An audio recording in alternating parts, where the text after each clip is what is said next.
باب من أجاب الفتيا بإشارة اليد والرأس.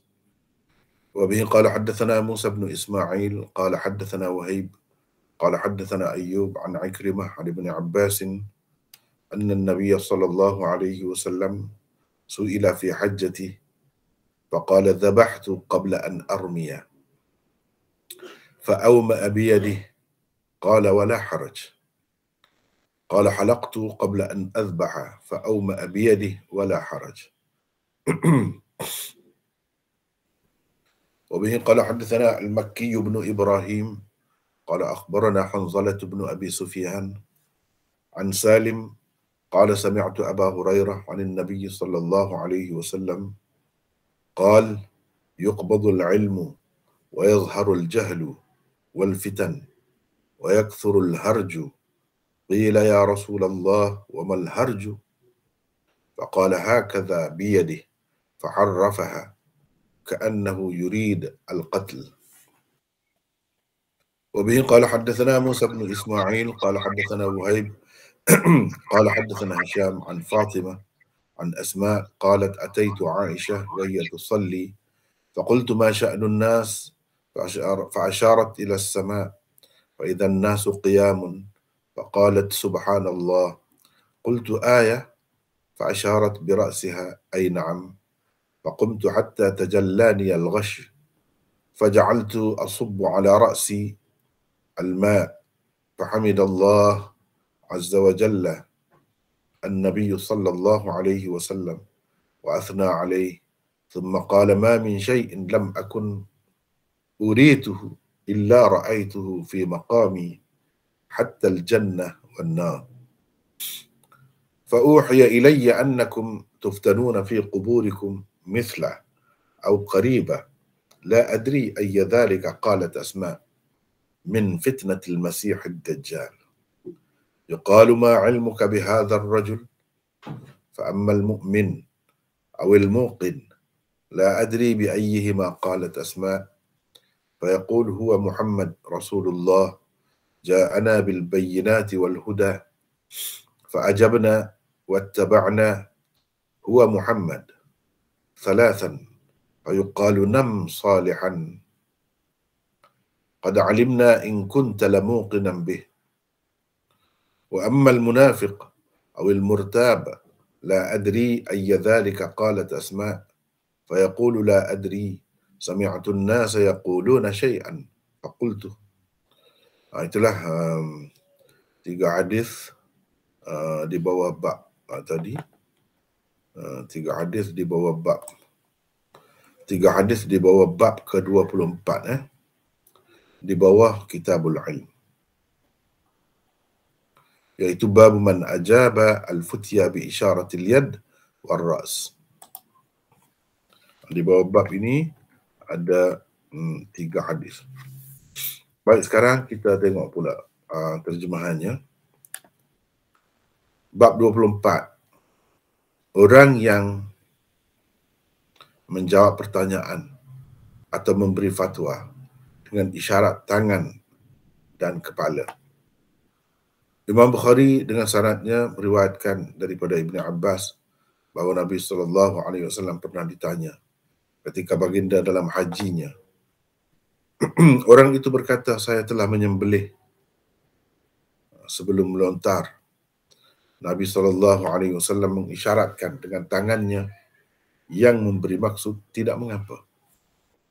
Ada pula yang berkata, saya telah bercukur sebelum menyembelih binatang. yakni binatang kurban. Nabi SAW memberi isyarat dengan tangannya yang membawa arti tidak mengapa. Hadis yang ke-86, Imam Bukhari dengan sanadnya meriwayatkan daripada Salim, katanya saya mendengar Abu Hurairah meriwayatkan daripada Nabi SAW, baginda bersabda, ilmu akan dihilangkan, kejahilan dan fitnah akan menjadi-jadi secara nyata, dan al-harj akan banyak berlaku. Ada orang bertanya, apa itu al-harj, wahai Rasulullah? Maka Nabi SAW mengisyaratkan dengan tangannya, dimiringkan seolah-olah baginda memaksudkan pembunuhan. Hadis yang ke-87, Imam Bukhari dengan sanadnya meriwayatkan daripada Fatimah, daripada Asma, katanya, aku pergi kepada Aisyah ketika dia sedang bersembahyang. Lalu aku bertanya, mengapa orang ramai yang berkumpul? Aisyah mengisyaratkan ke langit. Dalam riwayat lain disebutkan dengan jarinya ke langit. Rupa-rupanya orang ramai sedang berdiri mengerjakan sembahyang. Dia yakni Aisyah pun mengucapkan subhanallah. Aku bertanya lagi, ada sesuatu tandakah yang telah berlaku? Aisyah mengisyaratkan dengan kepalanya yang memberi arti ya. Aku pun berdiri untuk bersembahyang sehingga hampir pingsan. Oleh sebab itu aku menuangkan air ke atas kepalaku. Nabi SAW memuji-muji Allah. Kemudian bersabda, tidak ada sesuatu yang belum pernah ditunjukkan kepadaku, melainkan aku nampak kesemuanya di tempatku ini, termasuklah syurga dan neraka. Diwahyukan kepadaku bahwa kamu benar-benar akan diuji di dalam kubur-kuburmu seperti atau dekat. Aku tidak pasti, saya tidak pasti, boleh juga. Aku tidak pasti pun boleh. Aku tidak pasti. Ini kata perawi, iaitu Fatimah, mana satu daripada dua perkataan itu. Ini seperti atau dekat. Yang disebut oleh Asma. Jadi seperti atau dekat itu dengan fitnah Al-Masih Ad-Dajjal. Mana dahsyatnya seperti fitnah Al-Masih Ad-Dajjal. Atau dekat dengan fitnah Al-Masih Ad-Dajjal. Kalau tidak sama pun. Akan dikatakan, apa pengetahuanmu tentang orang ini? Adapun orang mukmin atau orang yang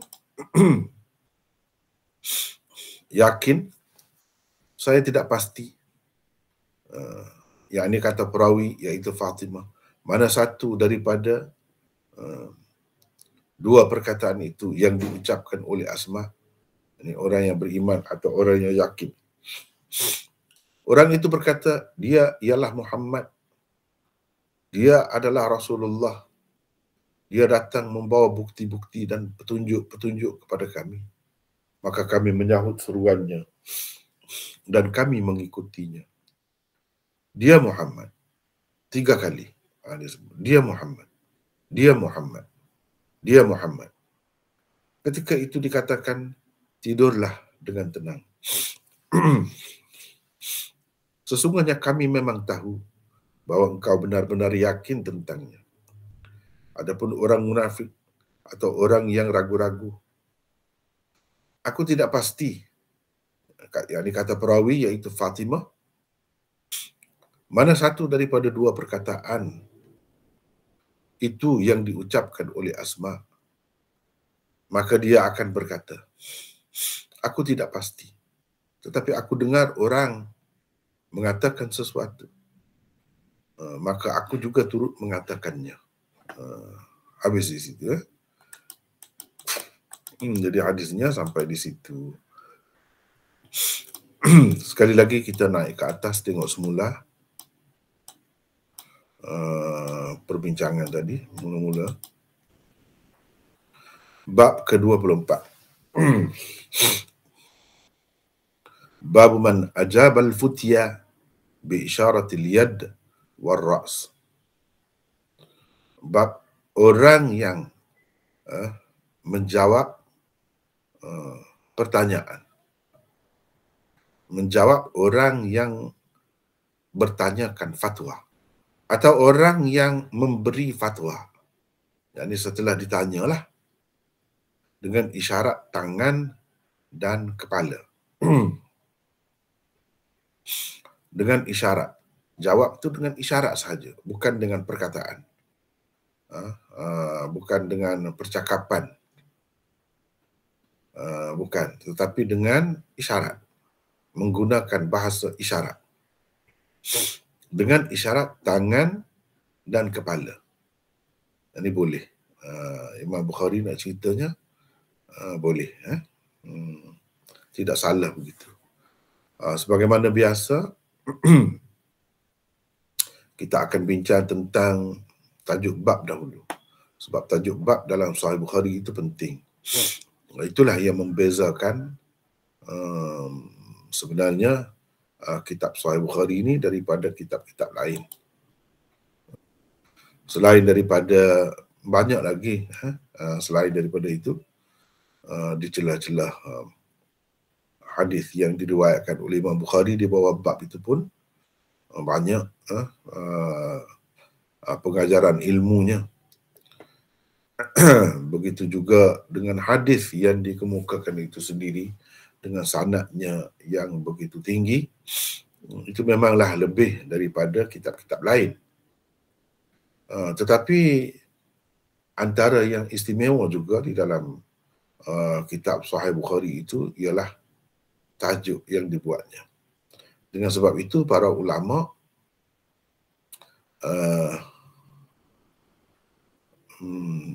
kalau di dalam syarah-syarah Bukhari yang agak panjang lah, ada juga yang tak panjang kan, besar dah, cuma dia bincang benda lain lah. Dia bincang benda lain lah. Kadang-kadang tak ada pun perbincangan tentang tajuk bab tu. Tak ada pun. Jadi dia bincang yang jadi tebal tu sampai berpuluh jilid itu, kerana dia bincang benda lain lah. Misalnya Al-Futiyah itu perkataan apa? Saya tak bincang benda tu. Sebab kita buat dalam bahasa Melayu kan. Dalam bahasa Melayu, terutamanya kepada yang tak ada asas bahasa Arab, tak perlu pun bincang benda tu. Maksudnya fatwa lah. Perkataan tu perkataan apa, tidak perlu sangat kita bincangkan. Tetapi kalau di dalam syarah-syarah Arab itu, memang benda-benda macam tu dibincangkan. Dibincang. Itu yang jadi tebal tu. Dibincang dari sudut ilmu nahmunya, dari sudut macam-macam itu dibincangkan. Sebagai contohnya, saya nak kemukakan di sini contohnya, ini kan Umdatul Qari. Ini kitab tebal, kitab ni. Cuba kita tengok sini. Nampak ke tidak kitab ni? Ni kan? Cuba tengok. Sikit saja dia bincang tentang tajuk bab. Hadza babun fi bayani al-mufti alladhi ajaba al-mustafti fi futyahu bi isyaratin bi yadihi aw ra'sihi. Wajhul munasabah bainal babain zahir. Gitu.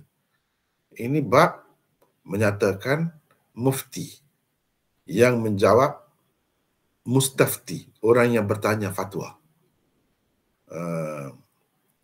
Yani mufti yang memberikan fatwanya dengan isyarat tangan atau kepalanya. Dengan isyarat dengan tangan atau kepalanya. Sudut kesesuaian tajuk bab ini di antara bab ni dengan bab sebelumnya nyata. Kata cuba tengok kan.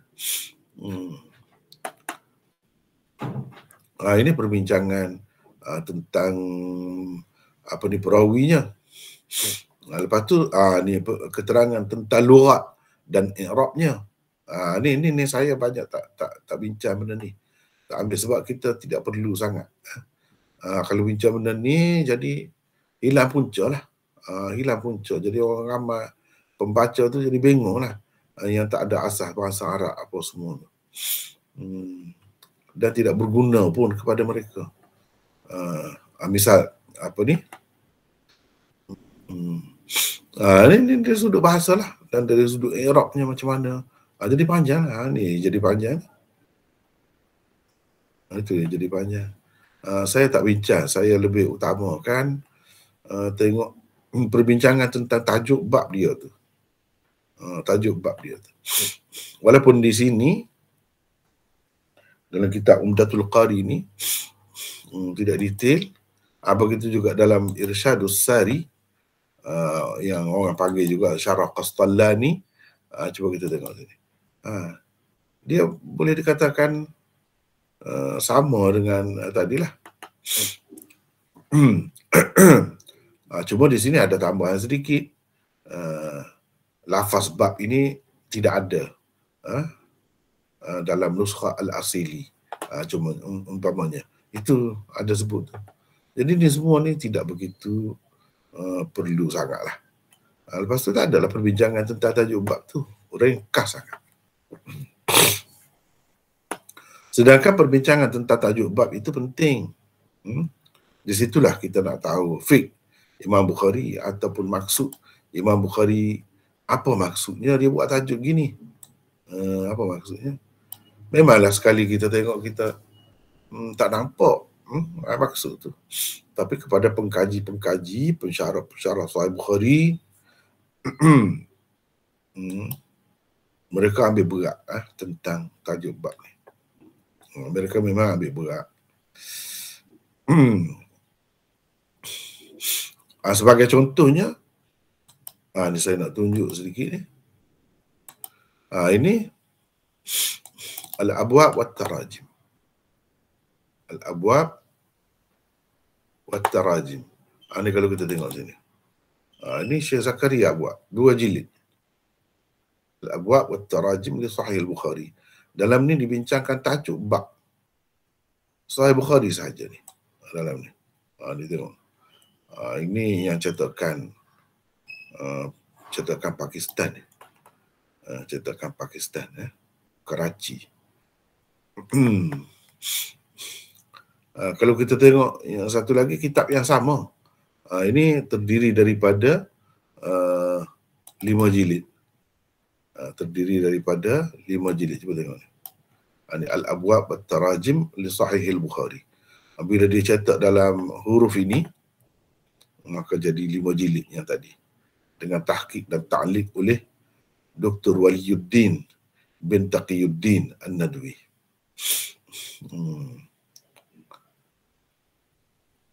Ini yang sama, cuma ini mudah sikit nak baca kan kepada orang yang tak biasa dengan tulisan tadi. Ini lain. Tak biasa dengan tulisan tadi. Tak biasa dengan tulisan ni, payahlah. Ini kalau orang tak biasa ni Arab ni bukannya bahasa Urdu atau bahasa Farsi, bukan. Bahasa Arab tapi dia tulis dengan khat Farsi. Ini semua ni tak ada hadis dalam ini. Dia hanya bincangkan tajuk bab saja. Tengok begitu penting, begitu menarik dan luasnya kajian Imam Bukhari itu. Sehingga dibincangkan dalam 2 jilid yang tebal itu. Dalam edisi satu lagi itu 5 jilid. Ini salah satu lah. Banyak lagi Ibnul Munayyir, ada juga Al-Abwab wa Tarajim dia. Dan kita tengok di sini, ini Al-Abwab wa Tarajim Syah Waliullah. Syah Waliullah ada buat juga Al-Abwab wa Tarajim. Ni. Kemudian Syekhul Hind Maulana Mahmudul Hasan ada buat juga Al-Abwab wa Tarajim li Sahih Al-Bukhari. Tapi ini adalah terjemahan ke dalam bahasa Arab oleh salah seorang syekh di sana, iaitu Safiyullah Fuad. Di alih bahasa, asalnya dalam bahasa Urdu. Ini kitab asalnya. Ini kitab asalnya. Dalam bahasa Urdu cetakan lama. Jadi itulah usaha-usaha ulama kita dalam mengkaji dan menyelami lautan Sahih Bukhari itu. Jadi saya terutamanya kalau ulama India ramailah yang buat. Itu semua tu Syekh Zakaria, Syekh Waliullah ataupun Syekhul Hind, semuanya tokoh ulama hadis di India. Mereka banyak buat kerja benda-benda begini. Dan kalau kita tengok syarah-syarah baru pun ada juga begitu. Jadi saya tumpan di sana sinilah, bukan satu kitab. Jadi kalau tengok nanti saya bincangkan itu, bukan satu kitab yang saya ambil. Kadang-kadang saya ringkaskan, kadang-kadang saya ambil sepenuhnya. Umpamanya dalam, ini sebagai pengenalan, sebagai pengenalan supaya sahabat-sahabat yang hadir, tuan-tuan dan puan-puan sekalian tahu bagaimana nak mengkaji Sahih Bukhari itu, bagaimana orang-orang yang buat syarah ataupun bincangkan Sahih Bukhari dengan lebih detail macam mana cara dia baca semua kitab-kitab ni lah. Sebagai contohnya ni kitab dalam kitab ni syarah Bukhari juga, tapi dalam bahasa Urdu lah. Dia bincang panjang ni. Tujuan tajuk bab ini dibuat oleh Imam Bukhari. Dia sebut. Dia panjang. Begitu juga di dalam Nasrul Bari. Nasrul Bari. Ini pun panjang juga.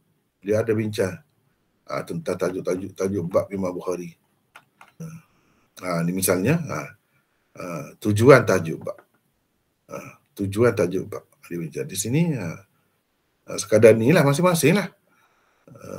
Ini Tuhfatul Qari. Tuhfatul Qari. Muhaddis Darul Ulum Deoban. Salah seorang Syekhul Hadis di Darul Ulum Deoban. Dia pun buat juga syarah Sahih Bukhari ni. Banyak jilid lah. Umpamanya di sini ini tajuknya. Dia bincang. Tapi tak banyak lah. Tak banyak. Masing-masing lah. Masing-masing. Ada orang yang buat banyak, ada orang yang buat sedikit. Tapi ini semua ni tidak bahasa Melayu. Sama ada bahasa Arab atau bahasa Urdu. Sekarang baik, kita tengok yang saya buat dalam bahasa Melayu. 254. Itu perbincangan tentang tajuk bab ni. Apa maksud? Apa tujuan Imam Bukhari buat tajuk bab ni? Itu saya lebih tekankan di situ sebab kita nak belajar, kita nak ambil sebanyak mungkin mutiara ilmu Imam Bukhari itu. Adapun perbincangan tentang bahasa apa semua itu kepada orang-orang yang belajar, dia boleh rujuk kepada yang bahasa Arab. Dia boleh tengok di situlah. Saya tidak tekan banyak sangat. Cuma tempat-tempat yang saya fikirkan perlu, barulah saya bincang. Tak dapat tidak, kena bincang. Kalau tidak, tak nampak. Barulah saya bincang di situ. Jadi kita ada nota 254. Cuba tengok situ. Perkaitan dan kesesuaian di antara tajuk bab ke-24 ini dan tajuk bab ke-23 sebelumnya jelas sekali. Kerana kedua-duanya berbicara tentang fatwa. Kalau ingat, bab ke-23 sebelum ni pun fatwa juga. Berkenaan dengan fatwa juga. Cuma memberi fatwa tu dalam keadaan di atas kenderaan. Di atas kenderaan. Dan fatwa itu pun dia berkait dengan ilmu juga. Sebab itulah Imam Bukhari letak di bawah Kitabul Ilm. Kitab ilmu. Nak bagi fatwa mestilah kena alim, kena pandai, kena ada ilmu yang banyak. Barulah boleh bagi fatwa. Fatwa yang betul. Jadi ia berkait rapat dengan ilmu. Cuma bagi fatwa tu, bagi ilmu tu dalam keadaan macam mana? Dalam keadaan berada di atas kenderaan. Itu bab 23. Tapi yang disebutnya fatwa juga di situ. Begitu juga bab ke-24 ni disebutkan fatwa juga, perkataan fatwa juga. Itu kesesuaiannya. Imam Bukhari ni dia tajuk bab dia tu dia ada kesinambungannya. Tidak putus, tidak kata Tak ada kaitan lah bab sebelum dengan bab selepasnya, kemudian bab seterusnya. Kalau kita perhatikan dia memang ada perkaitan dia. Ada perkaitan. Itu pertama. Perkara pertama. Perkara yang kedua, tujuan Imam Bukhari buat tajuk bab ni. Terdapat beberapa pandangan ulama tentang tujuan Imam Bukhari mengadakan tajuk bab ini. Antaranya, satu, kata Hafiz Ibn Hajar. Hafiz Ibn Hajar ini dalam Fathul Bari dia lah. Dalam Fathul Bari. Ini kita boleh tengok di sini. Ini Fathul Bari.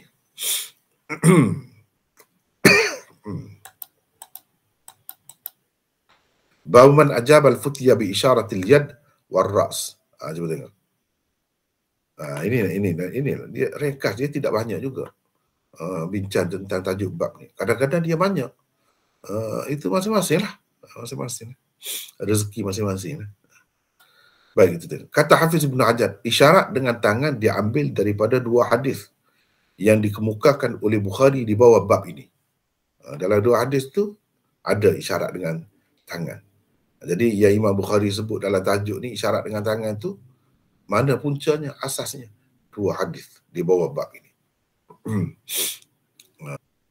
Iaitu hadis yang ke 85 dan 86. 85 dan 86. Itu mengandungi isyarat dengan tangan. Isyarat dengan kepala pula hanya terdapat di dalam hadis Asma sahaja. Iaitu hadis yang ketiga tadi, yang kita baca tadi. Ia merupakan perbuatan Aisyah. Aisyah mengangguk. Bila ditanya, ini ke? Dia angguk. Dia tidak bercakap sebab dia dalam sembahyang. Tetapi marfu' hukumnya. Walaupun Aisyah yang buat, bukan Nabi buat. Aisyah yang buat. Jadi kekiranya mauquf itu. Sebab sahabat buat, sahabiah, isteri Nabi SAW. Tapi marfu' hukumnya mana seperti Nabi buat juga kira-kiranya. Kerana beliau bersembahyang di belakang Nabi SAW. Dan baginda ketika sedang bersembahyang, nampak orang di belakangnya. Nanti kita akan sebut hadisnya kemudian. Maka perbuatan Aisyah itu termasuk dalam yang ditakrirkan oleh Rasulullah SAW juga. Bermakna, walaupun tidak Nabi yang angguk tu, menggerakkan kepala tu, Aisyah, tetapi Nabi tahu sebab Nabi nampak. Ia seperti ditakrirkan. Ditakrir, disahkan oleh Nabi bahawa buat begitu boleh. Jadi itu sebagai menjawab pertanyaan. Aisyah angguk itu sebagai menjawab pertanyaan. Bolehkah kita jawab begitu dalam solatnya? Itu kita akan bincangkan nanti. Hafiz Ibn Hajar sebutkan sekadar itu sahaja. Sebenarnya secara tidak langsung lah bincangkan tentang tajuk bab tu. Dia nak ceritanya apa yang disebutkan oleh Imam Bukhari dalam tajuk bab tu, isyarat dengan tangan. Isyarat dengan tangan tu ada dalam mana? Tiga hadis yang disebut oleh Imam Bukhari di bawah ni ada dalam dua hadis. Dan isyarat dengan kepala pula ada dalam satu hadis. Tapi itu bukan perbuatan Nabi, perbuatan Aisyah. Walaupun perbuatan Aisyah mauquf, tapi mauquf itu mauquf fi hukmil marfu'. Marfu' seperti marfu' dah. Seperti Nabi buat sendiri dah. Sebab apa? Sebab Aisyah bersembahyang itu di belakang Nabi. Dah kalau ditunjuk kepada Nabi segala-galanya pada hari itu, maka dia nampak lah semuanya, dia nampak di belakang dia tu pun. Dia nampak. Jadi bila nampak dia tak kata apa pun. Kalau salah mestilah dia tegur. Mesti dia tegur. Rasulullah SAW tidak akan membiarkan kesalahan yang dilakukan oleh sahabat itu tanpa ditegurnya. Dia akan tegur ikut mana-mana pun. Kita kena percaya begitu. Kita kena percaya begitu. Sebab itu salah satu tugas Rasul juga. Tapi Hafiz Ibn Hajar hanya sebut sekadar itu saja. Baik, kita tengok. Yang kedua, Syah Waliullah di dalam risalah Tarajim Abwab Sahih Bukhari-nya menulis, tujuan Bukhari mengadakan tajuk bab ini, tajuk bab ini ialah untuk menyatakan keharusan memberi fatwa dengan isyarat. Itu tujuannya. Walaupun yang lebih cermat di zaman sekarang ialah tidak memberi fatwa dengan cara itu. Sekadar itu yang disebut oleh Syah Waliullah. Tapi kalau kita tengok di dalam kitab Kashful Bari ini, dia hurai lagi maksud Syah Waliullah itu. Dia bincang lagi, kenapa Syah Waliullah kata begitu? Kenapa zaman sekarang ni seeloknya tidak fatwa itu diberikan dengan isyarat sahaja, kena diberikan dengan apa namanya, ucapan ataupun percakapan yang jelas. Sebab apa orang zaman sekarang ni perangainya kurang elok orang kemudian. Lagi kan yang disebut dengan jelas tu pun dia putar lagi. Dia manipulasi lagi. Apatah lagi kalau dengan isyarat, lagilah ada peluang lebih luas untuk dia tafsirkan dengan cara dia sendiri. Sebab tidak amanah lah. Sebab tidak amanah. Jadi kata dia,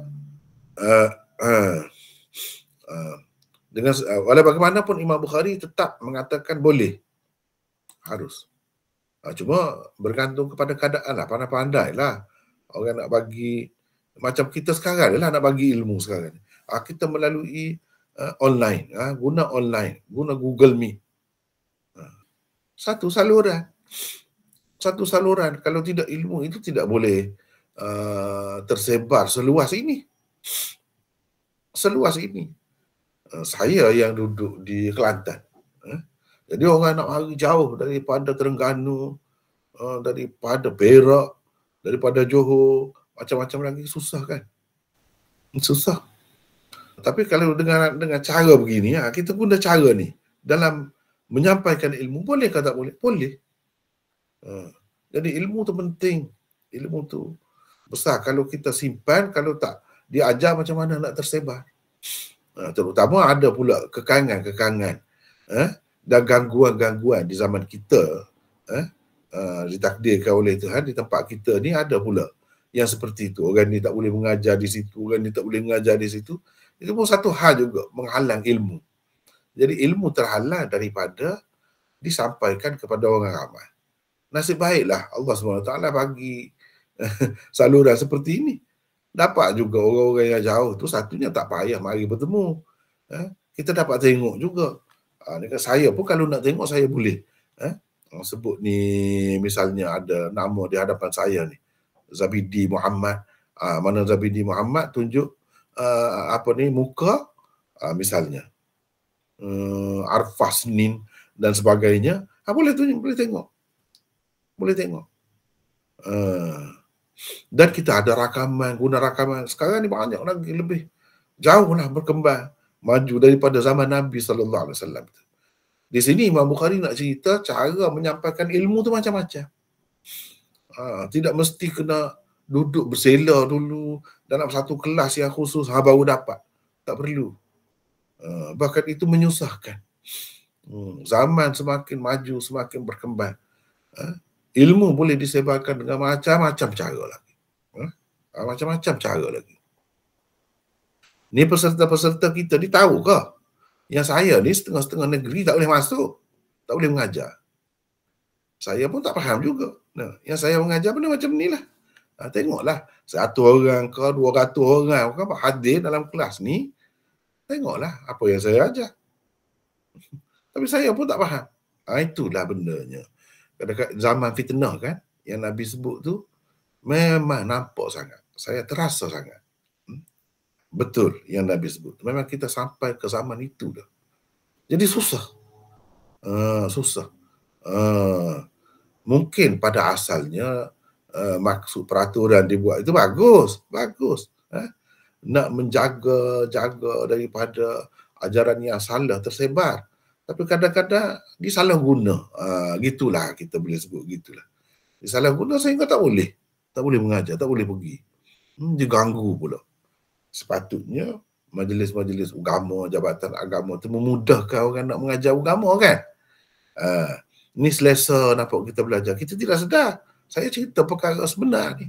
Saya cerita perkara hakikat yang berlaku kepada saya. Lebih kurang Imam Bukhari di zamannya juga. Masing-masing ada ujian. Imam Bukhari pun pernah dihalau daripada negeri dia.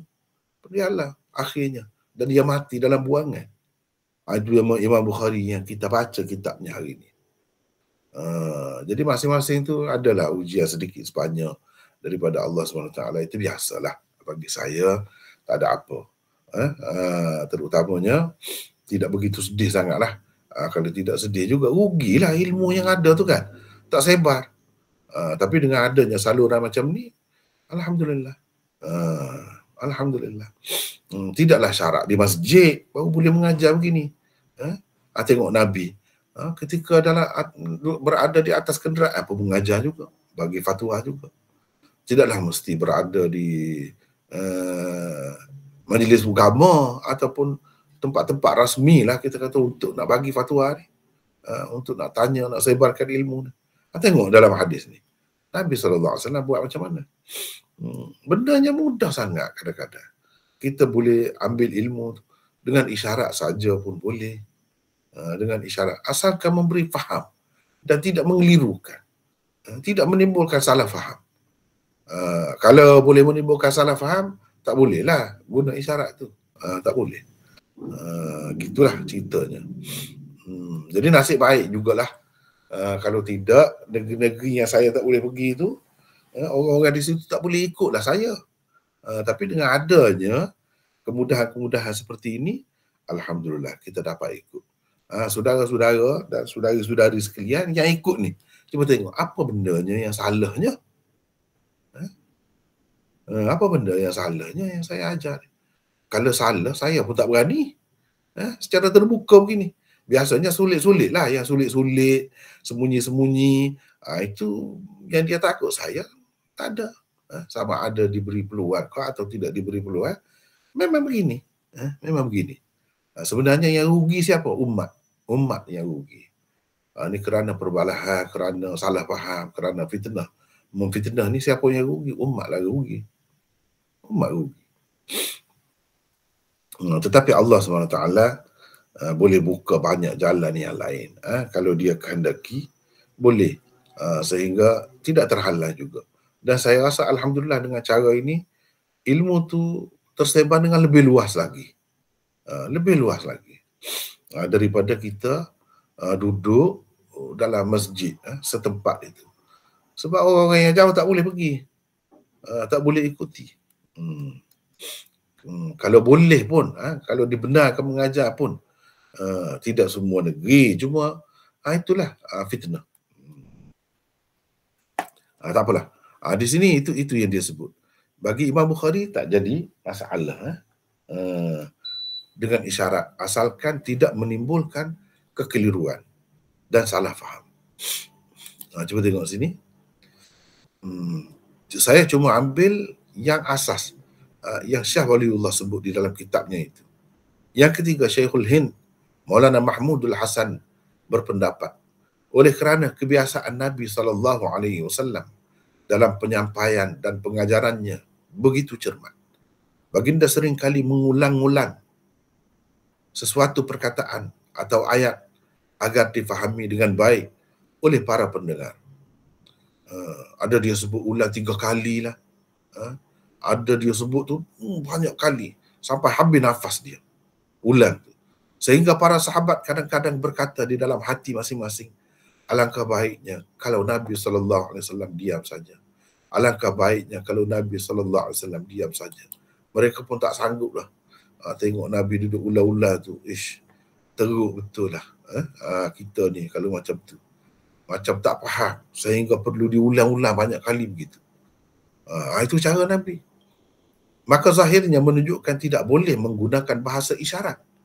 Kalau tengok kepada sikap dia kadang-kadang tu yang begitu cermat itu, nampak macam tak boleh gunalah. Kerana itulah Imam Bukhari mengadakan tajuk bab ini untuk menyatakan ia harus dalam keadaan-keadaan tertentu jika tidak menimbulkan salah faham. Ini kata Syekhul Hind, Maulana Mahmudul Hasan. Ini seorang yang hebat di zamannya. Saya boleh tunjuk sedikit. Ini ada ni dalam simpanan saya.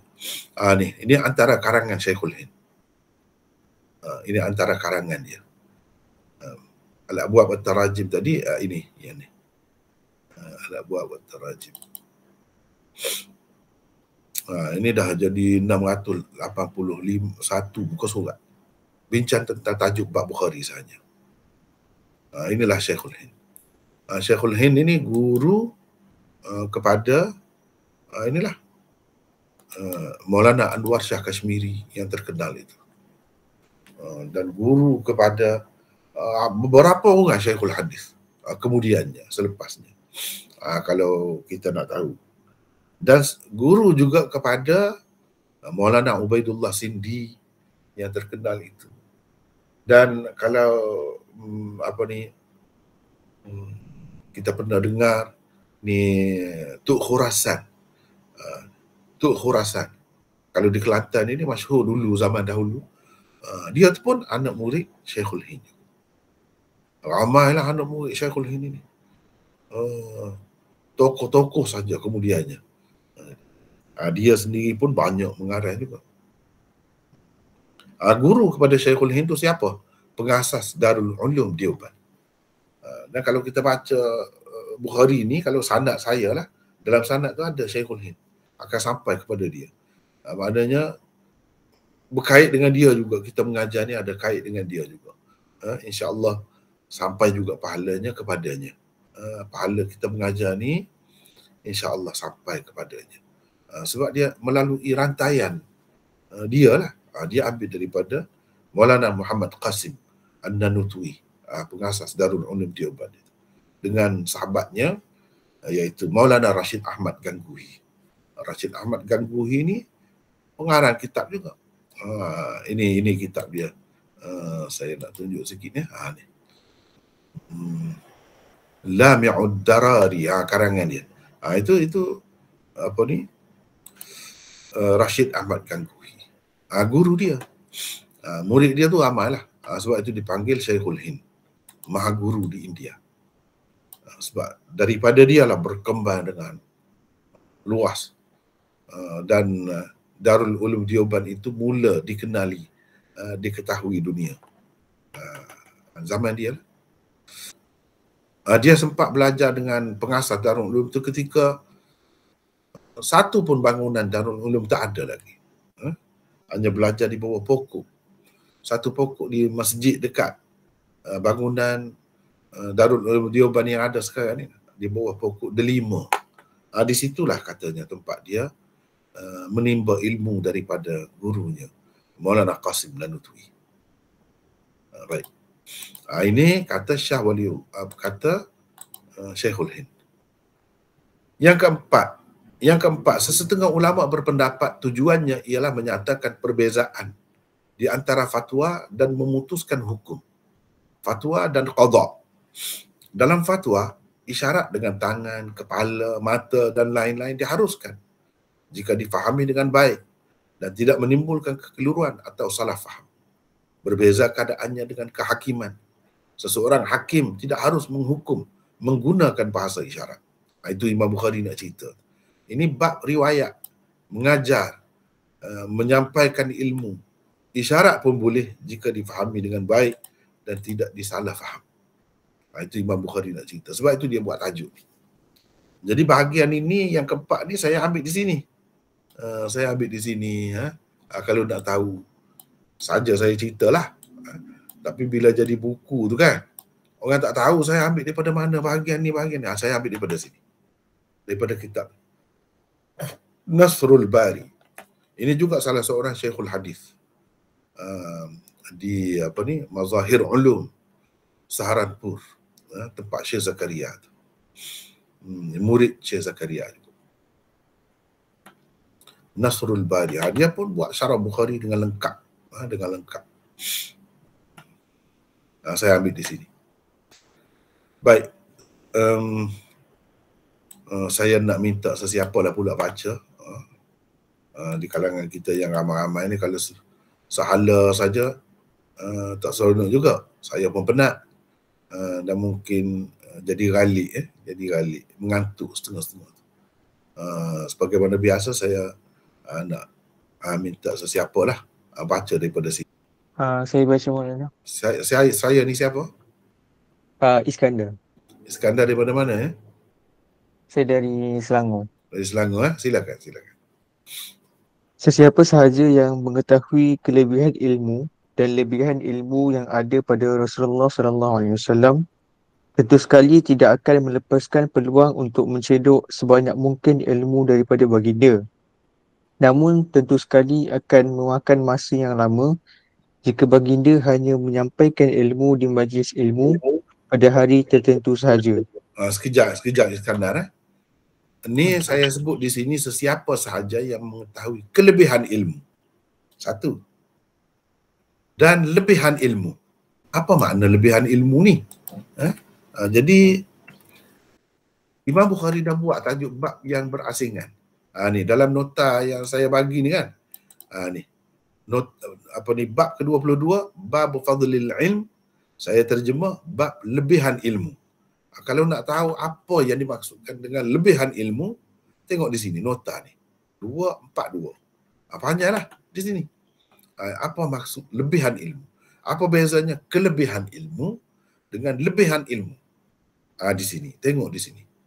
Jadi sebab saya tidak nak bincang dah sebab dah ada dah. Di sini dalam nota ni tengok sendirilah.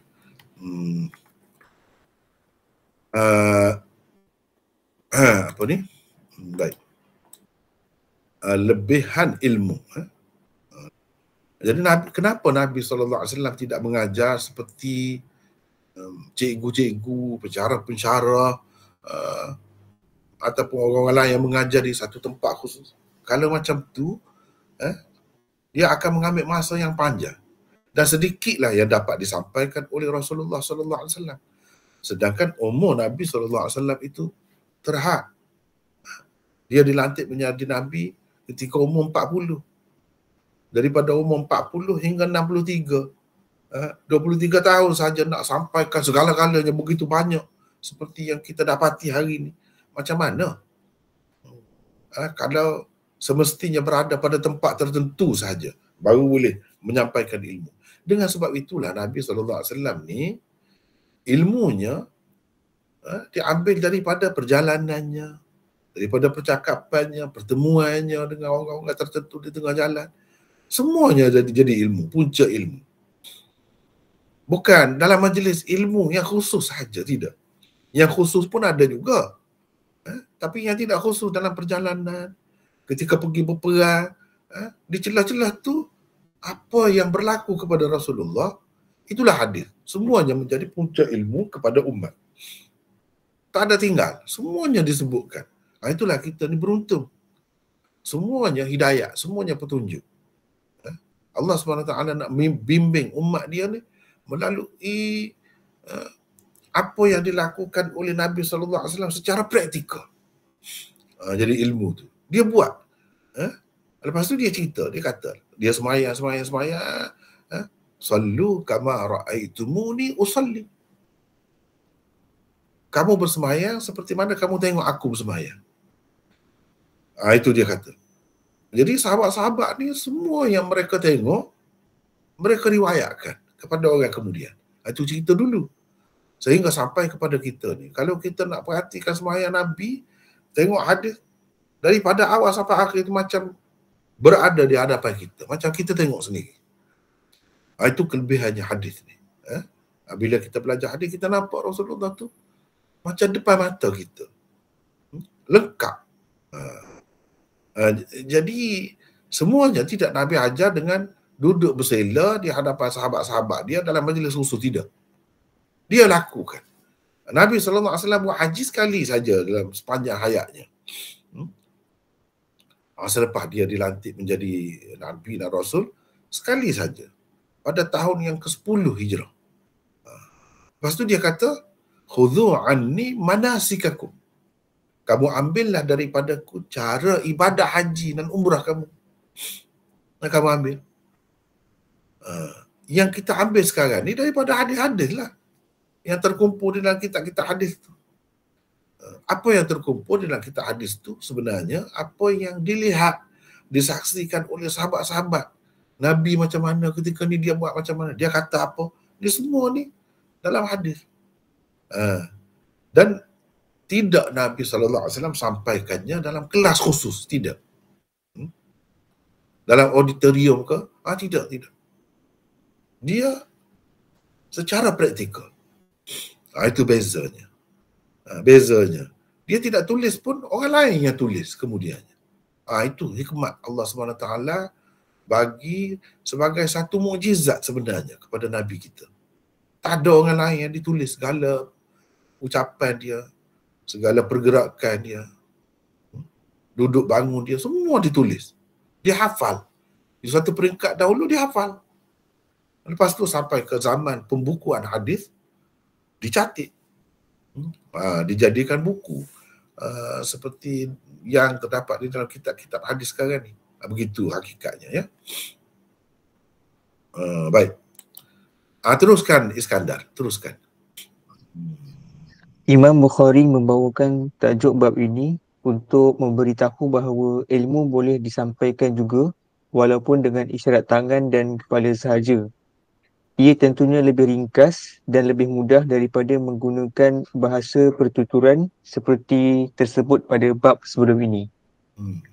Ilmu yang diperolehi hasil jawapan dengan cara ini boleh diamalkan, tetapi perlulah ditanyakan perinciannya pada waktu lain yang lebih selesa jika jawapan secara isyarat masih belum meyakinkan. Isyarat yang diberikan pula mestilah difahami seperti yang dimaksudkan oleh pemberinya dan tidak hanya sekadar apa yang maklum pada seseorang, kerana kelainan bangsa, budaya dan tradisi mungkin memberikan maksud yang berbeza di sebalik sesuatu isyarat. Itu penting juga tu. Jadi isyarat ni kena tengok. Macam kita cuba tengok sini. Cuba tengok semua, saya nak tengok peserta-peserta kita ni. Cuba tengok. Saya nak tunjuk. Saya nak demonstrasi. Reka saja demonstrasinya, tak ada lah bang. Cuba tengok. Nampak? Isyarat. Nampak ke tidak? Isyarat apa ni? Nampak. Nampak dah. Kalau tempat kita apa maknanya? Bagus. Bagus kan? Bukan tempat kita lah, di barat, di Eropah, di Amerika, di mana pun. Ini bagus. Tapi kalau di India jangan buat begini. Terutamanya kepada perempuan. Jangan. Kita akan kena pukul nanti. Ada orang dekat kita, dia cabut kasut dia akan pukul kepala kita. Ini maknanya kita ajak dia melakukan perbuatan sundal. Gitu. Jadi ini menunjukkan isyarat tu kan berbeza-beza. Berbeza-beza. Kalau kita tengok orang India, dia golek kepala gitu, kita ingat ke dia tak mau, dia nak tu, dia golek kepala gitu. Dia buat gitu. Tapi kita lain, kita angguk. Dia tak angguk, dia buat gitu. Nak lah tu maksudnya. Sebab tu kata tempat tu berbeza-beza, budaya lain. Jadi kena tahu tempat tu, ini isyarat dia. Memberi makna begini, ya gini dia buat. Kalau kepala. Kalau kita angguk. Gitu. Itu kan? Angguk. Dia tidak angguk, dia buat gitu. Itu maknanya ya lah tu. Jangan kita anggap, dia menafikan pula begitu. Jadi, isyarat boleh guna, tapi kena tengok. Mungkin ada perbezaan antara satu tempat, satu masyarakat dengan masyarakat yang lain. Jadi kena pastikan itu dulu. Nak guna isyarat pun. Terutamanya sekarang ni ada ilmu kan. Ilmu bahasa isyarat. Itu lagi kemas tu. Lagi kemas. Lagi standard lah kita kata. Sebab untuk semua bangsa. Tak kira bahasa apa pun dia akan faham kalau guna begitu. Lebih standard. Itu sampai jadi ilmu sekarang ni. Mana je benda ni asasnya ada daripada Nabi SAW. Nabi SAW dalam percakapan dia hidup, dia tidak senyap, dia tangan dia bergerak. Kalau dia tepuk tangan kan, kalau dia naik angin, dia gitu. Nah, dia tepuk gini, bukan gini. Dia tepuk gini. Misalnya kita kata, saya dah cakap. Dan kadang-kadang semangat, merah mata dia, berpeluh bila dia berucap tu. Jadi nampak hiduplah. Hidup bila dia bercerita tu. Itu cara Nabi SAW. Jadi isyarat ni banyak isyarat yang digunakan oleh Nabi SAW. Jadi sehingga kita boleh berkata punca bahasa isyarat ni kalau kita nak ambil daripada Nabi pun ada. Dan itu boleh kita dapati melalui riwayat musalsal. Musalsal bil fi'li. Musalsal dengan perbuatan. Itu isyarat tu, isyarat semua dengan perbuatan begini. Boleh. Rasulullah SAW juga sebagai punca bahasa isyarat. Dan itu kena kajilah. Terutamanya dengan melihat kepada hadis musalsal. Ada nama pula, hadis musalsal. Musalsal bil aqwal, musalsal bil af'al. Yang dimaksudkan isyarat ni musalsal bil af'al, dengan perbuatan. Gitu. Baik. Teruskan. Habis itu kita jadi itulah berkenaan dengan tajuk bab. Berkenaan dengan tajuk bab yang dibuat oleh Imam Bukhari. Baik. Selepas itu kita pergi kepada hadis. Hadis 85. Dia sebenarnya hadis ni sama lebih kurang lah dengan hadis dalam bab sebelum ni. Juga bertanya ketika Nabi SAW sedang buat haji. Cuma dalam bab sebelum ini Nabi bercakap, dia kata if'al wala haraj. Dia kata begitu. Ini tidak. Dia isyarat dengan tangannya. Isyarat dengan tangannya yang memberi arti tidak mengapa. Tidak mengapa. Jadi di sini ada hadis-hadis yang tidak musalsal, kita tak boleh kata dengan pasti. Tidak mengapa tu macam mana dia buat? Adakah dia buat gitu? Ataupun gitu boleh jadi. Jadi dalam keadaan kita tidak pasti, kita kena ceritalah tidak pasti, tapi memberi makna okey. Misalnya kalau kita katakan gini, cuba tengok sini. Atau bolehkah? Gitu. Bolehkah saya buat begitu? Boleh. Gitu. Kita kata, nampak saya isyarat. Mungkin. Biasanya orang buat begitulah kalau nak sebut. Boleh. Teruskan. Gitu. Tetapi yang mana satu tak pasti dengan tepat. Kecuali kalau ada hadis musalsal. Kalau ada hadis musalsal, kita boleh tahu dengan tepatlah dia buat macam mana. Ikut mana-mana pun kita faham itu bahasa isyarat lah. Jadi di sini perawi Musa bin Ismail, saya tak sebut siapa dia, Wuhaib, sebab semua ni kita telah bertemu dah dalam riwayat-riwayat sebelum ini.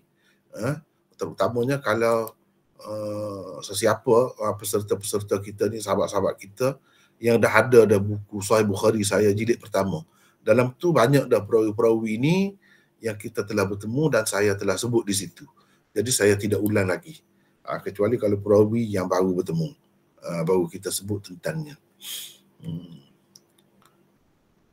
Ayyub meriwayatkan kepada kami daripada Ikrimah, daripada Ibni Abbas, bahawa Nabi SAW pernah ditanya ketika baginda dalam hajinya, orang itu berkata, saya telah menyembelih sebelum melontar. Sepatutnya tidak begitu. Sepatutnya tidak begitu. Sekejap. Nabi SAW mengisyaratkan dengan tangannya yang memberi maksud tidak mengapa. Tak apa semua. Buat macam mana pun tak apa. Ada pula yang berkata, saya telah bercukur sebelum menyembelih binatang. Sepatutnya tidak begitu. Jadi tertibnya saya sudah sebut dah dalam bab sebelum ini, tengok di sana dalam nota sebelum ni. Nabi SAW memberi isyarat dengan tangannya yang membawa arti tidak mengapa. Tidak mengapa. Jadi boleh saja. Kamu buat begitu pun boleh saja. Sah. Tak jadi masalah. Itu maksudnya. Jadi Nabi guna isyarat. Jadi macam mana kita kata dalam riwayat bab sebelum ini, Nabi sebut. Ini tidak sebut isyarat. Begini. Mana boleh jadi peristiwa itu berlainan. Dan orang yang bertanya itu orang lain. Dan terlalu ramai orang yang bertanya itu. Maklumlah berapa puluh ribu yang ada sekali itu. Jadi macam tentu sekali amalan haji yang dibuat oleh Nabi sekali saja. Itulah mereka setengah-setengahnya. Itulah kali pertama bertemu dengan Nabi SAW. Jadi banyak lagi yang mereka tak tahu. Yang mereka tak tahu. Yang keliru. Bukan seperti sembahyang yang buat tiap-tiap hari. Di situ. Jadi Nabi SAW bagi kemudahan kepada mereka pada ketika itu. Itu maksudnya di sini. Cumanya ada yang dia bercakap, kalau bercakap, sentiasa bercakap, penat juga kan. Ini menunjukkan isyarat ringan sikit. Tidak penat. Asal kau orang faham. Boleh sajalah dengan isyarat pun. Asal kau orang faham. Jadi tanya tu macam fatwa lah. Minta fatwa. Iaitu jawapan dengan ringkas. Sebab itu disebutkan fatwa. Pada hakikatnya Nabi SAW menyampaikan ilmu, tetapi menyampaikan ilmu setelah ditanya. Sebab itu disebutkan fatwa. Jadi minta fatwa, tanya fatwa. Nabi SAW pun beri fatwa. Sebenarnya hakikatnya ilmu lah juga. Bagi ilmu. 255. Mana Iskandar tadi? Boleh Iskandar teruskan baca 255 ni? Boleh. Teruskan. Terjemahan yang diberikan ini lebih bersesuaian dengan tajuk bab yang dibuat Bukhari. Kata perawi Ibnu Abbas, fa'au ma'a biyadihi qal wala haraj, boleh juga diterjemahkan dengan maka Nabi SAW mengisyaratkan dengan tangannya sambil berkata, tidak mengapa. Peristiwa yang tersebut dalam hadis ke-85 di atas sama dengan peristiwa yang tersebut pada hadis di bawah tajuk bab sebelum ini, cuma ia diriwayatkan melalui saluran Ibnu Abbas. Ia menunjukkan kepelbagaian cara menyampaikan ilmu dan memberikan fatwa. Rasulullah SAW sendiri ada kalanya bercakap dan ada kalanya hanya berpada dengan memberikan isyarat. Isyarat memberi kebenaran atau larangan boleh difahami dengan baik. Maksudnya jika persoalan yang ditanya sudah mencukupi dan hanya memerlukan kebenaran atau pengesahan sahaja. Jadi yang Nabi SAW guna isyarat tu kiranya yang jelas lah, tidak akan keliru lah. Bolehkah saya buat begini? Misalnya, cuba tengok sini. Bolehkah saya buat begini? Misalnya Anggu, boleh. Bagaimana kalau saya buat begini? Bolehkah? Soalan tu jelas dah. Tak perlulah dijawab panjang-panjang. Ringkas. Nak ceritanya fatwa ni dengan isyarat saja pun boleh. Begitu juga guru mengajar. Pada tempat-tempat tertentu dia guna isyarat. Boleh. Yang pentingnya tidak disalah faham. Tidak mengelirukan. Dan tentu sekali Nabi SAW menyampaikan itu tepat. Pada masanya dan tepatlah, tidak salah. Kalau salah, mesti orang itu akan tanya lagi. Kalau salah, kalau keliru, mesti dia tanya lagi. Tapi tak ada tanya, menunjukkan dia sudah faham dengan baik. Itulah maksudnya di sini ya. Habis di situ. Kemudian kita pergi kepada riwayat seterusnya. Makki bin Ibrahim. Ini perawi kita baru bertemu, Makki bin Ibrahim. Ini perawi penting ni. Baik, kalau boleh sesiapa lah, orang lain pula baca di sini, siapa pula? Kita bagi-bagilah berkongsi. Sila orang lain pula, silakan. Assalamualaikum. Waalaikumsalam. Siapa ni? Saya Fuad. Ahmad Fuad. Silakan. 256 ya. Ya. Bismillahirrahmanirrahim. Beliau ialah Al-Makki bin Ibrahim bin Bashir bin Farqad. Bukan Bashir Bashir. Bashir. Bashir bin Farqad Abu Sakan Al-Balkhi. Al-Makki adalah saudara Ismail dan Yaqub. Beliau telah mendengar hadis daripada Hanzalah dan lain-lain tabi'in. Al-Makki adalah guru Imam Bukhari yang paling tua di Khurasan kerana beliau meriwayatkan hadis daripada tabi'in. Orang-orang yang meriwayatkan daripadanya pula terdiri daripada guru-guru Bukhari sendiri seperti Imam Ahmad, Yahya bin Ma'in dan lain-lain. Sekejap ya, Ahmad Fuad. Ya, saya. Saya nak sebut di sini Khurasan ini. Guru Imam Bukhari yang paling tua di Khurasan. Khurasan ni di mana? Khurasan ini wilayah zaman dahulu. Dalam peta zaman dahulu. Sekarang ni tak ada dah nama tu. Tak ada dah. Wilayah Khurasan ini luas pada masa yang lalu. Luas. Dia kan peta dunia ni kan berubah-ubah. Mengikut perkembangan zaman, bila berlaku perang, bila berlaku peralihan kuasa, apa peta ni dia jadi berubah. Nama berubah. Mula nama ini, kemudian nama ini. Seperti negara kita lah, mula tanah Melayu, kemudian jadi Melaya, kemudian jadi Malaysia, berubah-ubah. Setengah tempat tu lain terus nama tu. Lain terus. Macam Myanmar, asalnya Burma. Bukan sekadar tu. Wilayah boleh jadi berbeza. Wilayah Khurasan ini luas zaman dahulu. Dia termasuk sebahagian daripada Iran, Afghanistan, semua sekali. Itu Khurasan. Dan sebahagian daripada Pakistan itu masuk Khurasan. Sebab yang saya sebut tu, Tuk Khurasan itu kan. Tuk Khurasan itu tanah dia, anak dia yang pergi duduk di sana pula tu, setelah berada di sini pergi di sana dalam Pakistan. Itulah Khurasan. Dalam Pakistan, wilayah sebelah atas tu lah. Wilayah yang bersempadan dengan Afghanistan itu. Yang disebut sebagai Subah Sarhad. Sarhad di situ. Dan termasuk juga wilayah-wilayah di atas tu. Macam Tajikistan, apa tu. Sebahagian daripada Uzbekistan. Itu Khurasan semua. Dulu. Apa ni? Teruskan. Imam Bukhari telah meriwayatkan hadis-hadis daripadanya di dalam Kitabus Salat, Kitabul Buyu' dan lain-lain. 11 daripada riwayat Sulasiyat Bukhari di dalam sahihnya adalah daripada beliau. Sekejap. Sulasiyat Bukhari itu apa maknanya?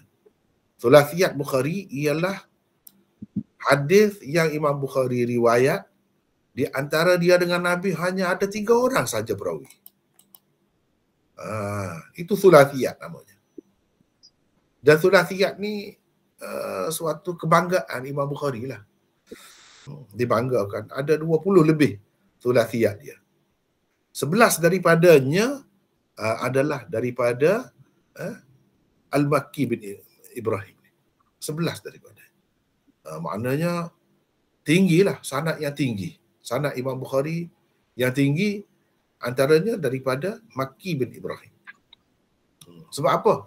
Antara dia dengan Rasulullah hanya ada 3 orang saja perawi. Itu lebih lah tu.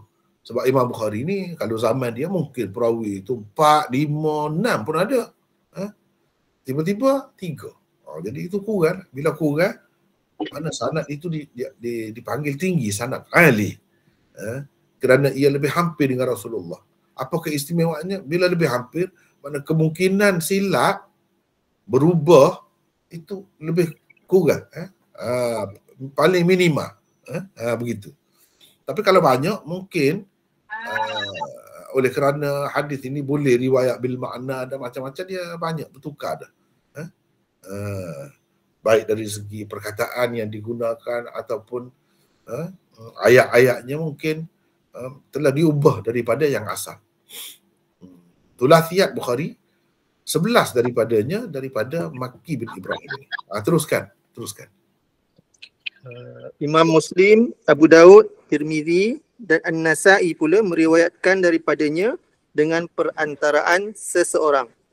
Jadi Imam Bukhari ni lebih tinggi lah sebab dia riwayatkan secara langsung. Ada juga yang diriwayatkan dengan perantaraan orang lain, ada juga. Tapi dia ada banyak juga meriwayatkan daripada Makki ni secara langsung. Banyak. Adapun orang lain, baik Imam Muslim, Abu Daud itu kira sezaman tu dengan Imam Bukhari. Tetapi mereka tak ada secara langsung dengan perantaraan seseorang perawi. Teruskan. Kata Ahmad dan Al-Ijli, dia thiqah.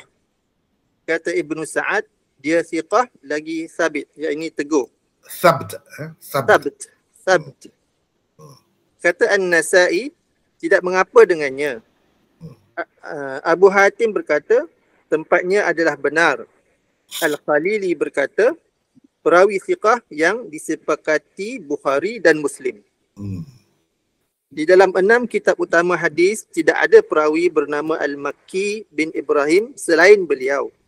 Walaupun ya di akhir perkataan Al-Makki itu bersabdu macam ya'un nisbati, tetapi itu bukan ya nisbah sebenarnya. Ia hanya nama beliau semata-mata. Al-Makki dilahirkan pada tahun 126 Hijrah dan meninggal dunia di Balkha pada tahun 215 Hijrah. Jadi Makki dengan sabdu Al-Makkiyu. Sabdu tu jangan diingat dia tu orang Mekah, tidak. Kalau biasanya Al-Makki tu maksudnya orang Mekah ataupun orang yang ada kaitan dengan Mekah lah, dia lama duduk di Mekah ke apa ke, dinisbahkan dia kepada Mekah tu. Adakah dia ni orang Mekah, nama dia lain? Tidak. Memang nama dia begitu. Nak buat macam mana ayah dia letak begitu? Nama begitu. Baik. Nah, seterusnya meriwayatkan kepada kami, katanya Hanzalah bin Abi Sufyan meriwayatkan kepada kami daripada Salim, katanya saya mendengar Abu Hurairah meriwayatkan daripada Nabi SAW. Baginda bersabda, ilmu akan dihilangkan, kejahilan dan fitnah akan menjadi-jadi secara nyata dan seterusnya. Di sini kita ada nota, dia lebih kurang dengan ada banyak lagi hadis yang lebih kurang macam ni. 2, 5, 7. Boleh Ahmad Puak baca lagi? Boleh insya-Allah. Teruskan.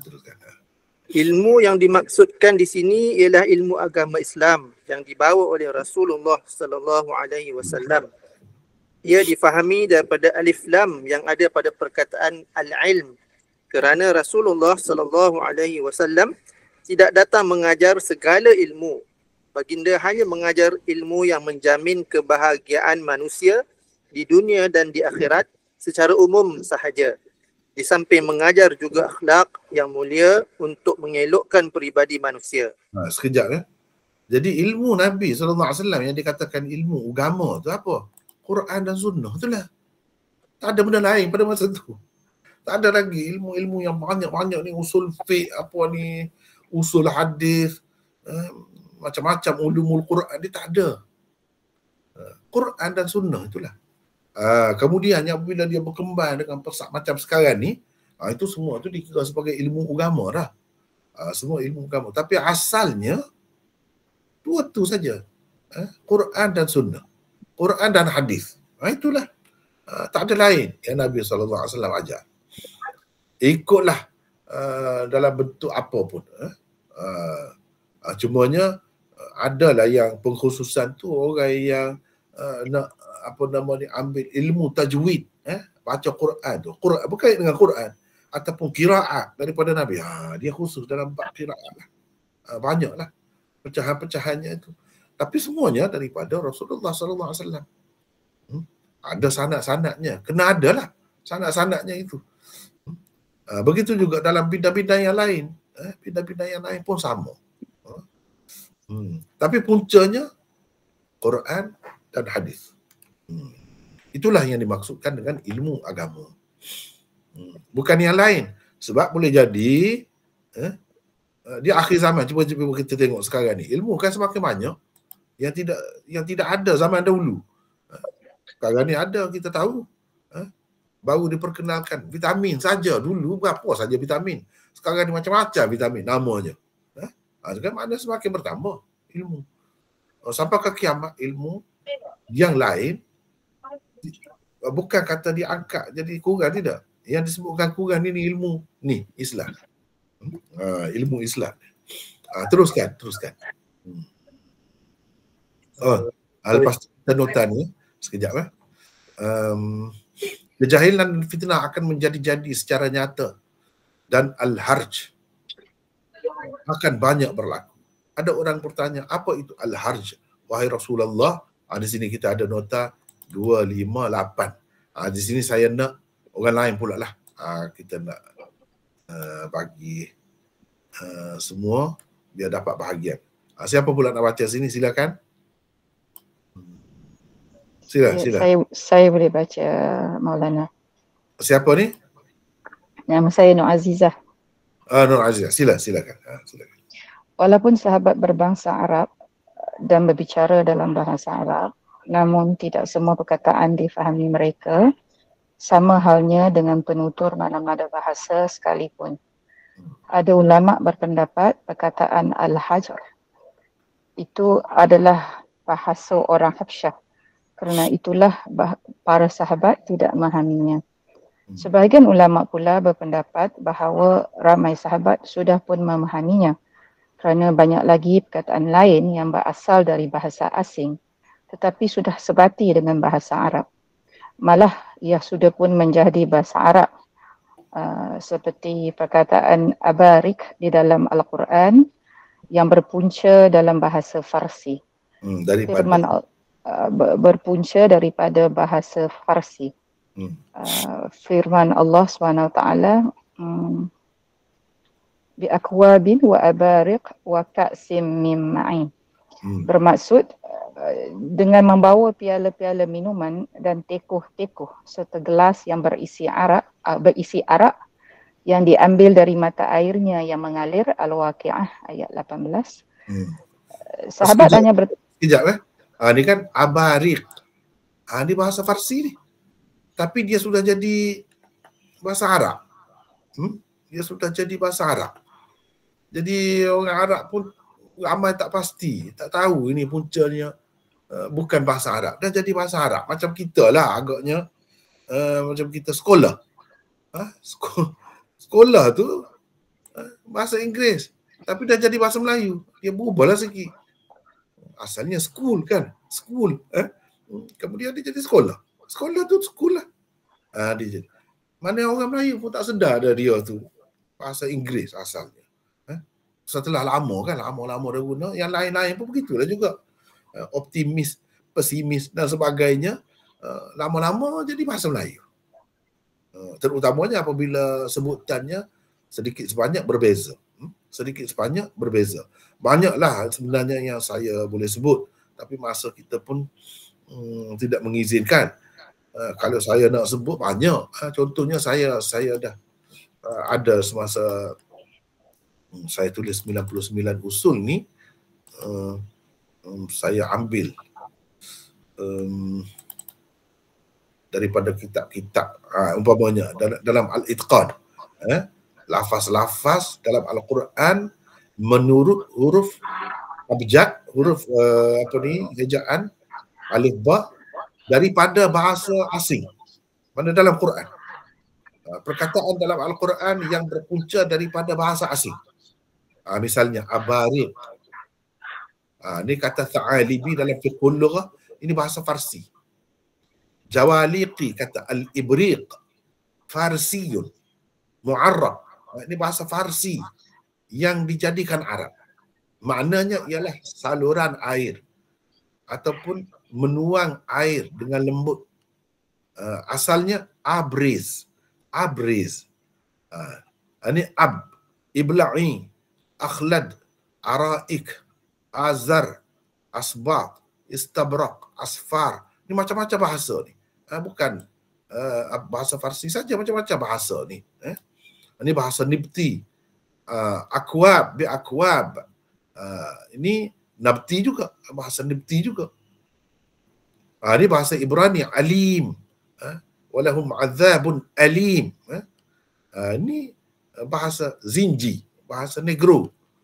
Tapi setengah-setengah ulama kata, Syaidalah kata ni ahli bahasa ni, bahasa Hebrew ni. Dan macam-macam lagi. Ini saya kumpulkan di sini, saya ambil daripada ni yang ada dalam Quran, daripada bahasa asing. Tetapi dia sudah jadi bahasa Arab. Sehingga orang Arab sendiri pun tak sedar. Tak perasan dia tu daripada bahasa asing. Ini asal dia abriz, ibriq.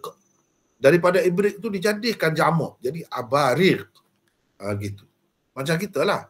Asalnya sekolah, school. Kemudian dia jadi sekolah-sekolah. Kalau jamaknya. Sekolah-sekolah. Begitu. Oh, tu jauh. Tu bahasa Inggeris tak guna pun begitu kan. Tapi dah jadi bahasa kita. Kita tak sedar pun. Itu daripada bahasa asing. Ya. Dan banyak lagi lah yang lain-lain. Begitu. Teruskan. Silakan. Mana tadi yang baca tadi? Siapa tadi? Silakan. Okay, saya mana? Sahabat hanya bertanya kepada Rasulullah SAW untuk mendapatkan kepastian maksudnya sahaja. Seperti pertanyaan mereka dalam hadis berikut. Wala yanzi'annallahu min suduri aduwakum al-mahabati aduwikum. Wala yanzi'annallahu min suduri aduwikum al-mahabata minkum wala yaqdhifannallahu fi qulubikum al-wahan. Faqala qailun ya Rasulullah wa mal wahnu qala hubbud dunya wa karahiyatul maut. Bermaksud, dan Allah akan mencabut rasa takut terhadapmu dari dada musuhmu dan mencampakkan wahan ke dalam hatimu. Maka ada seseorang bertanya, apakah wahan itu wahai Rasulullah? Jawab baginda, citakan dunia dan takut mati. Oleh kerana Rasulullah SAW juga sering memberikan istilah syarak yang baru kepada perkataan-perkataan yang sudah sedia ada di dalam bahasa Arab seperti solat, saum, yakni puasa, zakat dan haji, maka sebab itulah sahabat bertanya kepadanya untuk mendapatkan kepastian maksudnya. Istilah-istilah dan perkataan-perkataan yang mempunyai beberapa andaian yang digunakan mestilah ditanya, kerana tanpa memahami maksudnya dengan betul akan membawa kepada salah faham yang teruk. Jadi itu sebab jadi sahabat tanya tu kadang-kadang takut Nabi guna perkataan itu mereka tahu tapi dengan makna yang lain dah. Menurut syarak pula misalnya. Solat itu dari segi bahasanya lain. Saum itu dari segi bahasanya lain. Tetapi yang Nabi sebut itu, saum itu maksudnya puasa. Puasa. Begitu juga yang lain. Semua dia ada. Sebab itu kalau kita baca dalam kitab-kitab, dia akan sebut zakat dari segi bahasa maknanya begini-gini. Dari segi istilah maknanya begini-gini. Jadi istilah itu siapa yang perkenalkan? Nabi SAW lah. Sebab itu sahabat-sahabat kadang-kadang tanya tu bukan bermakna dia tidak tahu makna asal dia tu. Dia takut ada makna lain yang Nabi maksudkan. Sebab itu mereka tanya. Gitu ya. Teruskan. Sesetengah orang mengatakan sahabat kurang pandai dan kurang cerdik kerana sentiasa menanyakan tentang perkataan-perkataan yang sepatutnya mereka sudah faham. Seperti Abu Bakar radhiyallahu an tidak mengetahui apakah maksud perkataan al-ab pada firman Allah wa fakihatan wa abba. Bermaksud dan berbagai buah-buahan serta bermacam-macam rumput, surah Abasa ayat 31.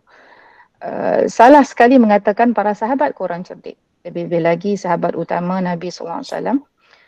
Pertanyaan-pertanyaan mereka yang seperti itu bahkan menunjukkan mereka bersifat cermat dan berhati-hati dalam menerima ilmu. Teruskan. Al-harj yang tersebut di dalam hadis ini memang berasal dari bahasa Habsyah dan ia mempunyai beberapa erti. Salah satu ertinya ialah pembunuhan. Antara bukti perkataan itu digunakan oleh Rasulullah SAW dengan erti pembunuhan dan ia berasal dari perkataan Habsyah ialah dua hadis di bawah ini. Teruskan.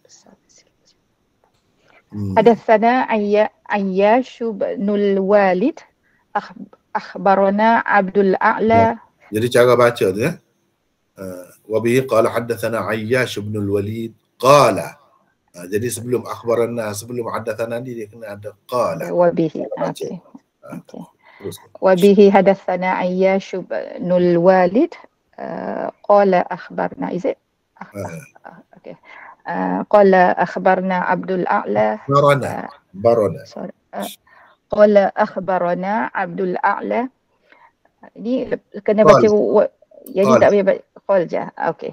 Qala haddatsana Ma'mar an az-Zuhri an Sa'id an Abi Hurairah an an-Nabiy sallallahu alaihi wasallam qala yataqarrabu az-zaman wa yanqusu al-'amalu wa yulqa ash-shuhhu wa tazharu al-fitan wa yaksuru al-harj wa yaksuru al-harj qala qalu ya. Dia pesen lama ni kan, tak ada titik, dia ada titik lah. Kalau tak ada titik begitulah maksudnya. Wa yaksuru al-harj qalu. Okay. Ya Rasulullah ayyuma huwa qala laqadlu. Qalu gini macam. Qalu ya Rasulullah ayyuma huwa qala al-qatlu. Gitu. Teruskan baca terjemahan. Bermaksud Nabi sallallahu alaihi wasallam bersabda, masa akan menjadi pendek. Amalan akan berkurang, sifat bakhil akan dicampakkan. Fitnah akan berluasa.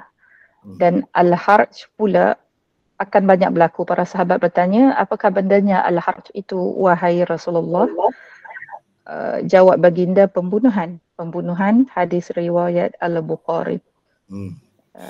Jadi ini menunjukkan yang diguna dalam hadis tadi, al-harj itu memang maknanya pembunuhan. Walaupun ia ada banyak makna, tapi di situ maksudnya pembunuhan. Mana buktinya? Ini hadis ni. Seterusnya, hadis yang lain ini menunjukkan ia berasal daripada bahasa Farsi. Teruskan. Bahasa Habsyah. Teruskan. Wa bihi haddatsana mula-mula sorry. Wa bihi qala gitu. Wa bihi qala haddatsana Qutaibah haddatsana Jarir qala haddatsana qala haddatsana Jarir anil A'mash an Abi Wa'ilin qala inni lajalisun ma'a Abdillah wa Abi Musa radhiyallahu anhuma. Faqala Abu Musa sami'tu Nabiyya sallallahu alaihi wasallam mislahu wal harju bilisanil habasyatil qadl. Bermaksud Abu Musa al-Asy'ari berkata, aku telah mendengar Nabi SAW bersabda, sama seperti hadis sebelumnya, al-harj dalam bahasa Habsyah berarti pembunuhan. Hadis riwayat Al-Bukhari. Ini bukti harj itu daripada bahasa Habsyah. Abu Musa al-Asy'ari sebut. Dan Abu Musa al-Asy'ari ini dia pernah berada di Habsyah. Jadi patutlah dia tahu bahasa Habsyah. Memang al-harj yang digunakan oleh Nabi dalam hadis yang kita baca tadi, satunya dengan makna pembunuhan. Itulah yang dimaksudkan oleh Nabi. Apa ni buktinya ini hadis ni? Dan ia daripada bahasa Habsyah, ini buktinya. Semuanya daripada hadis Bukhari juga. Baik. Seterusnya, apa itu al-harj wahai Rasulullah? Maka Nabi SAW mengisyaratkan dengan tangannya, dimiringkan seolah-olah baginda memaksudkan pembunuhan. 259.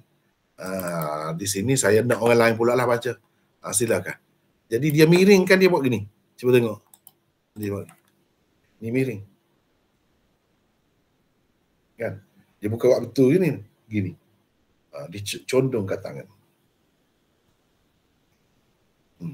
Mana bunuh lah. Pegang begitu. Tetap gitu. Teruskan, siapa nak baca ni? Baca mana? Silakan. 259. Ya.